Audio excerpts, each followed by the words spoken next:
Hey everyone, and welcome to my YouTube channel, Video Chess Training. This is International Master William Paschall, and today we're going to take a look at a Grandmaster game from a recent tournament, Gibraltar 2016. Grandmaster Dmitry Yakovenko rated 2732 against Grandmaster Kosteniuk playing black, rated 2550. Jakovenko, one of my favorite kind of younger generation of grandmasters. He's a fantastic positional player, plays a lot of interesting chess, and he's kind of right at the cusp of the very elite chess players in the world, rated 2732. He goes by the name Cool Wizard on internet chess sites, and I think he's quite the chess wizard indeed. Jakovenko plays knight f3, and black plays d5, and Dmitry plays g3, King's Indian attack formation. Now knight f6, bishop g2, and bishop f5. Bishop f5 is by no means the most common move order for black. It's a bit unusual actually, because normally if black wants to play a sort of Slav, they'll play c6 first. However, I don't think Jakovenko really attempts to take advantage of it here. Honestly, I mean, c4 is quite a good move for white in this position. He castles, black played c6 anyway, and now c4. This is far more aggressive than another plan. The classical kind of King's Indian attack would be like d3 and b3, bishop b2, knight on b to d2, transposing to a sort of ready or AT opening. The normal e4 plan in the King's Indian is virtually not dangerous at all against this London system type of thing. However, I guess white could try different plans with queen e1, but I think the c4 is by far the most dynamic plan. Black can take on c4. There have been games with this move, but obviously, if you think about it, taking on c4 is usually done with bishop e6 in mind, trying to kind of cling to the pawn. And when black has played bishop f5, this plan doesn't make quite as much sense. So e6, and now c takes d. Probably more common here is queen b3, supporting c4 and threatening the b7 pawn. But there are a couple of problems with this line. I mean, first of all, if you need to win, you might not want to flirt with the idea of an exchange of queens. And secondly, the position is pretty well analyzed. The variations are pretty well analyzed. So c takes d5. Now black could, I suppose, play c takes d5 here, but there would be different problems based on knight d4, and sometimes queen b3 is now more interesting in this position, I think. So that's another story, but generally speaking, the normal classic recapture is e takes d. White borrowing from the London system variations, where white plays d4, knight f3, and bishop f4 with white. Basically, Jakovenko is following here a standard King's Indian style defensive setup against the London system. d3. If you play, for example, d4 in such a position, there's very little for white to do after that. You don't have really such a strong minority type of attack, and the e4 square kind of falls into black's hands a little bit, and plans are hard to come by. So this is the standard way of playing the position, the structure with d3. Obviously, black has very good control over e4 for now, but it doesn't mean that he always will. White can increase his or her pressure with the bishop on g2, the knight coming to c3 or d2, possibly the rook coming to e1. So e4 remains a really dynamic possibility for white. And if this is achieved at some point in the game, the whole position can sort of shift to a situation where white has an active sort of central majority. So now Kosteniuk played knight a6, which is interesting because I ran this on a computer engine, and this move was spitting out immediately. So I'm on the fence about this move. I mean, it looks like the kind of move that is a bit unnatural. you would normally see the knight going to d7, but here black has ideas of playing queen e7 or queen c8 with this idea of bishop h3. Talk about this a bit more later in the video, but suffice to say that knight a6 is obviously a good move. It doesn't get in the way of the other pieces. It has several paths to get into the position: knight c5, knight c7 to e6, and basically it's a useful move. But I'm not really sure if it's any better than the kind of classical development with knight on b7. a3, and this is an interesting choice by Jakovenko here. a3 kind of immediately taking advantage of knight a6.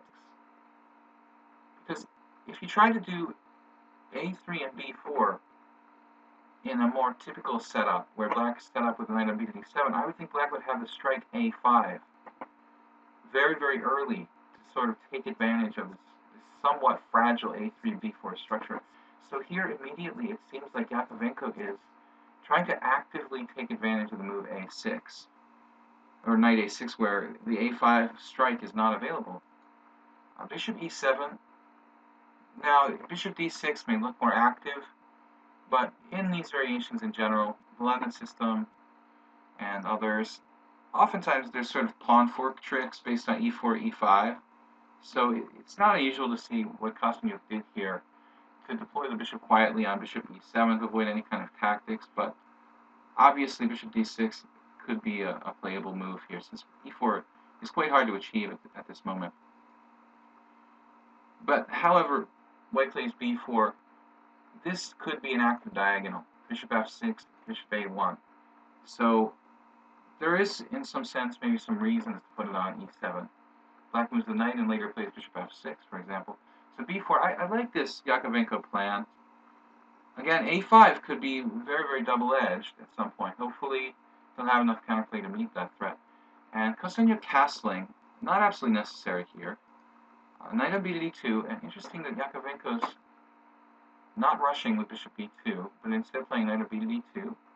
He's got b3 square as a good solid square for his knight, which you wouldn't have normally this early in its opening.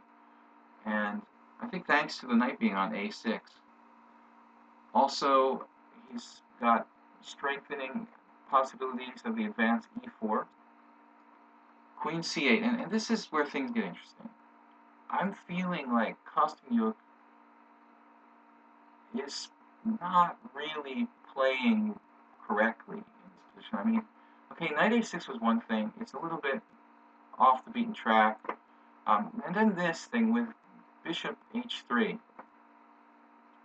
I think that's a great idea in many positions, like in the Sicilian, where it's an open game, and the dragon bishop is such an important piece. But this position is sort of closed, and the bishop on g2 doesn't really have a lot of potential. I mean, she's gone out of her way to play c6 and d5, a pawn structure that basically shuts down the fianchettoed bishop.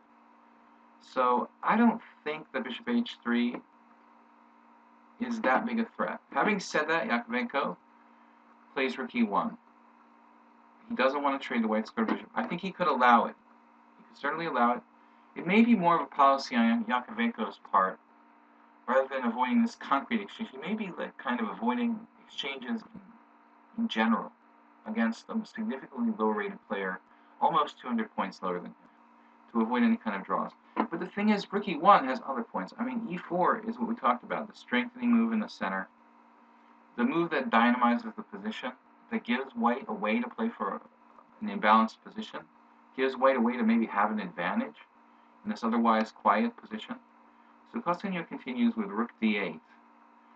And this move is the move of a tactician, a kind of player who relies on combinations and concrete tricks. I think rook e8 is a far more natural square for the rook. Rook d8 is only good if white plays e4. But if white doesn't play e4, the rook is badly placed. So let's see what happens here. Rook d8. I mean, I think that the positioning of the knight on a6 is suspect, the positioning of the queen on c8 is suspect, and the positioning of the rook on d8 is suspect. Knight b3. Again, interesting move. Cool wizard here, not really in a rush to play bishop b2, which I think is pretty interesting. Okay, knight b3, he has additional ideas, the d4 square. This is a classic idea in this anti-London system kind of setup, where I've played many games with black and the King's Indian. Use the d4 square as an outpost square for the pieces, bishops, sometimes knights. It's very important in this game. Bishop h3 now from Kosteniuk, and here, I don't really know.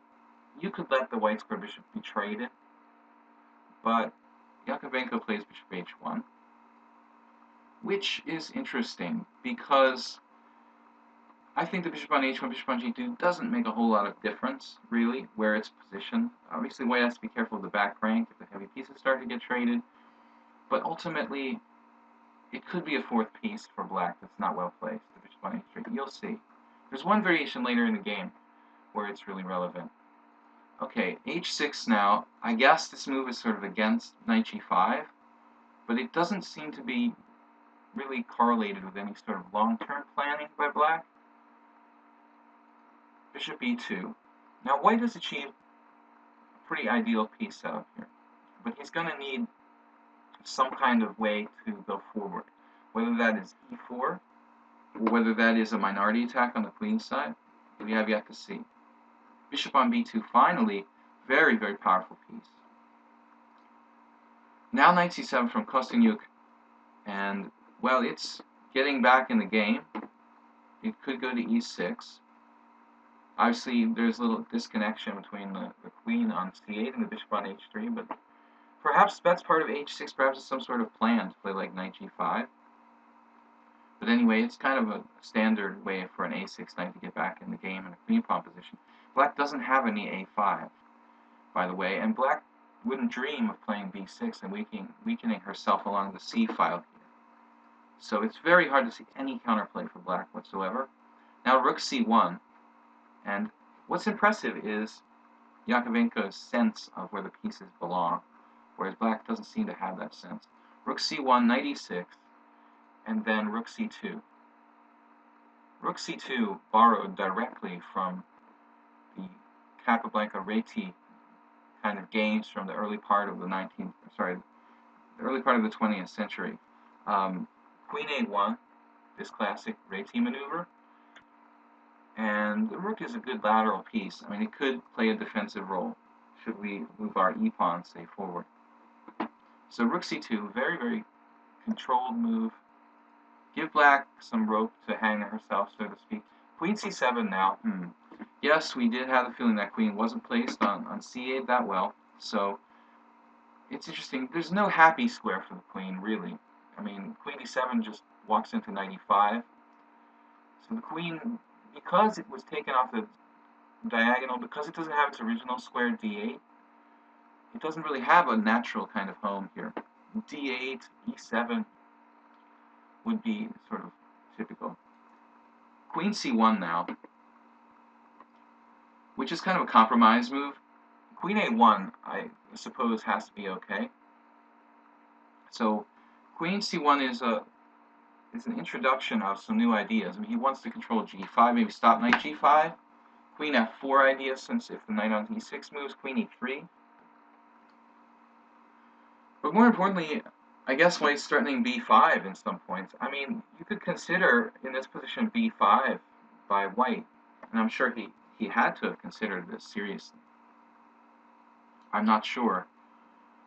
It looks like a reasonable try, but perhaps he didn't like the look of c5, although there would be interesting combinative possibilities like c5 knight takes c5, followed by d4. So again, the jury's still out on this. Maybe he didn't like a variation, like knight takes c5, d4, bishop to f5. This could be, consequently, why he played queen c1. Because he wanted the queen on c1, he wanted the queen and the rook with a double-barreled attack on the c5 square in this kind of position. So he could just play rook takes c5 now, if it was an issue. It's possible. It's hard to say. So he holds back on anything combinative with b5. We sort of release the tension in the position too. Queen c1. queen b6, and Kosteniuk looking at some kind of very primitive threats against f2. I think most importantly, just getting her queen out of a dangerous situation. Queen a little endangered actually where it is on b5. It doesn't have a lot of squares, but it does have some white squares that probably are difficult for white to control at this juncture. Queen b6, knight on f to d4, blocking any threats on this diagonal, and obviously occupying that key blockading square we talked about. Of course, the other knight needs to stay on b3 to stop black from that key counterplay with a5. That would be so easy for black to generate here otherwise. Knight d4, and now knight g4. And this move, it looks strange. It's, yes, nice to have sort of primitive threats against f2, but I mean, there's some concrete things about this move that bother me just a little bit. The bishop on h3 doesn't feel like it's really participating in the game. It's just sort of a spectator at h3. It's kind of cut off. Knight f5 might later be a possibility. Okay, this move e3. Again, if we talk about computer engines, I try not to use them too much because they're really overly relied on, and I think hamper people's improvement. But here, we have to sometimes talk about what the computer suggests. And e4, this is a very hard move for a human being. I certainly wouldn't have done it. I mean, it looks like it's scary, but look, the cool wizard's rook on c2 comes in awfully handy here with that pawn on f2. So e4 is an interesting move. Very dynamic. It looks like it liberates black along the d file, though. So I'm not sure if this is really sound. It look like we lose on d4. So perhaps there's some tactics based on rook takes e4. I wouldn't want to go there. E takes d4, rook takes. This may have been some kind of lie. Very, very tactical lie. I would imagine the computer might try something like knight f6, knight f5, but knight takes e6. I don't think that a player like Cool Wizard, Jakovenko, who likes to control the position, is going to play any kind of risky moves based on e4. So e3, knight takes d4, and now bishop takes d4. And white is happy. White, I think, at this point feels like he's in control, and he has plans. I mean, e4 is still maybe a possibility later on, but with a rook on d8, probably not. But now the long diagonal looks very promising. The a1, g7 diagonal. We have real possibilities of minority attack on the queen side with b5 at some point. And Kosteniuk plays queen b5, hitting the pawn on d3, which is a weakness. So she has created a weakness by playing knight g4. She's induced white to play e3 and create a sort of weakness. But as I say to my students, is a weakness really a weakness if you can't attack it? Here she can attack it once, but it's difficult to attack it a second time. And white's pawn structure is a little better than black's. This large pawn island, h2 through d3, it's like a snake, it's like a dragon or hedgehog. It's very solid. The pawns protect each other. Black has 2 islands, 3 pawns, and 4 pawns. Not quite as good. Queen b5, rook d1. And here, another possibility maybe was the simple queen d2. That would have been okay as well. So he moves the rook. Queen a4, probing the weak squares. I don't know about this move. This move looks a little crazy, honestly. I thought the queen was provocative enough where it is on b5, hoping that at some moment he might let her play a5. But on a4, it almost looks like you're trying to trap your own queen. Queen a4, knight c5, and now there start to be some serious problems for black. Because it's a little late now. If you go back with queen to b5, a4, queen takes b4, rook b2, or just, no, queen takes b4, rook b2, yeah. And the queen either gets trapped, or you lose b7, or get forked. So this is where black starts to fall apart. Bishop takes c5. I'm not sure really what black was thinking here, but queen a4 and the whole position looks very dubious suddenly. Rook takes c5, keeping the monster bishop on d4. Absolute monster piece, looking both ways. great diagonal here, great diagonal here, protecting e3, guarding this whole diagonal here. It's worth a rook. And the black bishop on h3, it's just sort of out of the game. So simple understanding of the placement of the pieces is one thing that's obviously differentiating these two grandmasters. Rook takes c5, rook e8. What did we say before about the rook on d8? Bishop f3. Now there was possible other plans here. But bishop f3 is the beginning of a sort of trick to trap the black queen based on the d1 square. So this is quite dangerous for black, actually. Bishop f3, if knight e5, he must have considered that a possibility. I guess bishop e2, though I would wonder if black should consider thinking about that. Is the black queen going to get trapped? Another question after bishop f3. Is the black queen possibly getting trapped in some lines with rook a5? a5 now. Finally, an opportunity to play this move, and b5. And this is where, this is the move that white's been, dreaming of basically for the last 10 moves or so. A concrete plan to open the position structurally in his favor. And it also creates traps for the black queen. b5, cb, and queen b2, which I think is fine. Hitting g7, which would destroy black's game. She plays rook c8, and now there is a very, very interesting line that is winning basically by force for white. But Jakovenko didn't see it because I think it's not really his style to calculate long forced variations. He's more of a slow accumulation of advantages kind of player, but if you play rook takes c8, rook takes c8, rook c1, suddenly black is lost because the black queen is going to be trapped by the move bishop d1. But the most important feature of the position is that after rook takes, queen takes, there is this terribly nasty threat. You'll see here, queen b3 to free the queen, or bishop g2. And this is what Jakovenko missed.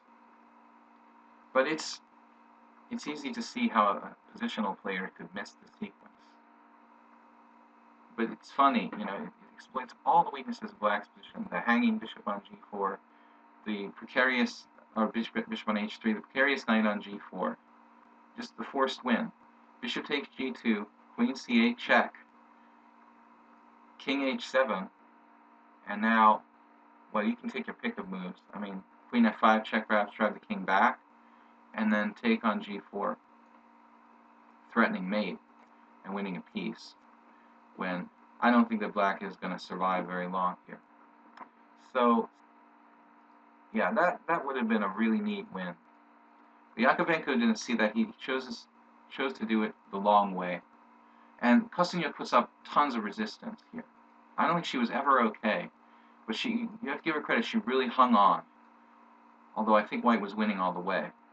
Queen b2, rook c8, rook a1, threatening to trap the queen, which forces black to basically jettison the structure.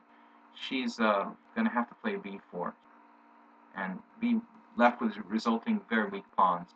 b4 to free the queen, ab, queen takes b4, and now queen takes b4. And really, Jakovenko comes out of this with the minimum what he could possibly get. A takes b, rook takes c8, rook takes c8, and bishop takes d5. 5 pawns each, 2 bishops, monstrously placed in the center of the board, and the black piece is not really well placed. Yes, there's a back rank threat, but it's very superficial. It can be easily stopped with f3, g4, king f2. Obviously, Jakovenko's not going to let black mate him on the back rank. He's not even going to let the rook into the 7th rank. So bishop b3 right away. Bishop e6. This is a logical move. I think, what else can black do here? Then try to trade the bishop pair. Bishop takes e6, f takes e6, rook b1, threatening to transfer into a winning ending. Knight d5, obviously defending b4, and hoping to provoke white to play e4, maybe loosen up his own pawns a bit. King g2, and the technique is very good from Jakovenko. King f3, better king, better structure, better minor piece. Rook d2, causing some trouble. That's under control, rook b3, and then the next move, b5, I didn't really understand, but I guess she has to make a move, so b5, bishop c5, and again, we're going to try to transfer into a winning position in a rook ending, probably. g5, this move I have real doubts about. Weakening the king side structure more probably isn't in black's best interest. Instead of that, I would recommend maybe improving the king position with king f7. g5, recklessly weakening the position.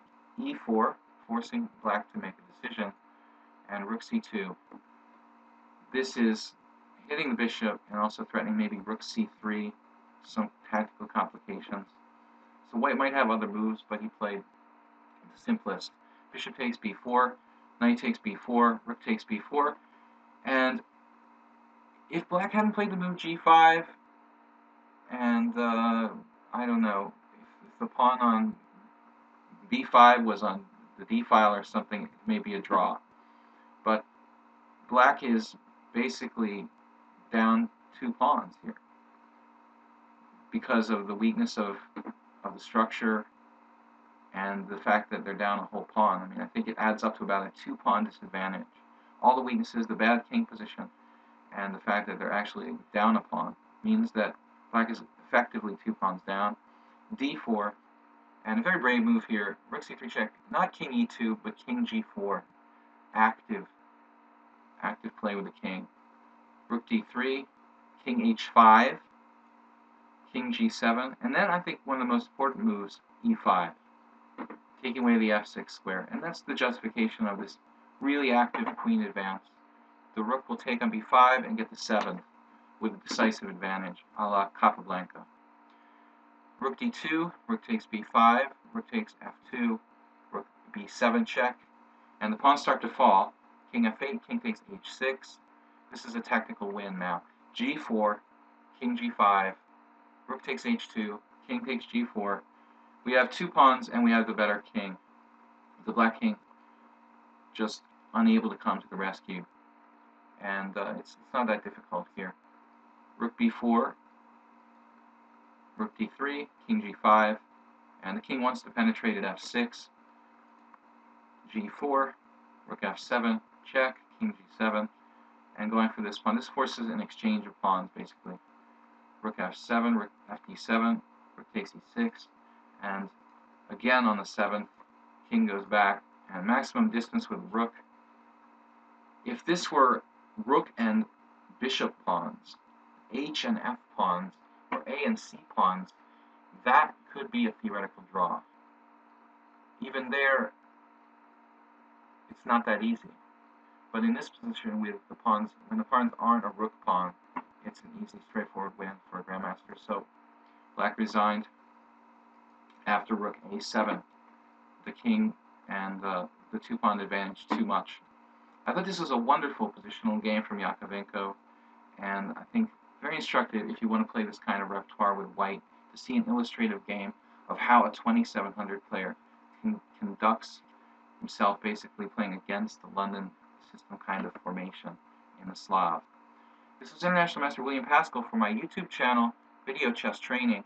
Please subscribe and like the video, and we'll bring you a lot more of original content here on YouTube. Thanks for joining us. Bye-bye.